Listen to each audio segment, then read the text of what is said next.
हे ईश्वर, हमें आत्मशांति दो उन चीजों को स्वीकार करने की जिन्हें हम बदल नहीं सकते, हिम्मत दो उन चीजों को बदलने की जिन्हें हम बदल सकते हैं, और इन दोनों में भेद जानने की सद्बुद्धि दो। तेरी इच्छा चले प्रभु, हमारी नहीं। सिर्फ आज के दिन, अगस्त 28। खुलेपन का प्रकाश। ये सारे दोष अंधेरे में बदते हैं और खुलेपन के प्रकाश में खत्म हो जाते हैं। बेसिक टेक्स्ट, पृष्ठ 30। पांचवा कदम हमें ईश्वर से, अपने आप से और दूसरे अन्य व्यक्ति से अपनी सच्ची प्रकृति को शेयर करने की बात कहता है। ये हमें अपने हर छोटी छोटी गुप्त बातों को हर किसी को बताने के लिए नहीं कहता।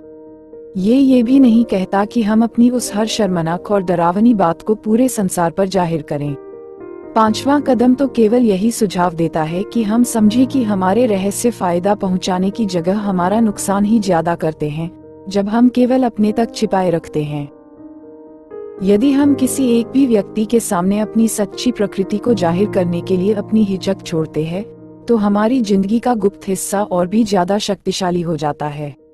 और जब वे रहस्य नियंत्रण में होते हैं, तब वे हमारी उच्च शक्ति और वे चीजें जिन्हें हम अपने सुधार के लिए बहुत महत्वपूर्ण मानते हैं, के बीच दरार पैदा कर देते हैं।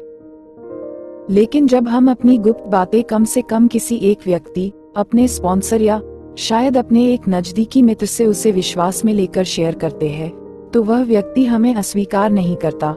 हम अपने को किसी के सामने पूरी तरह खोलकर रख देते हैं और वे हमें स्वीकार कर लेते हैं।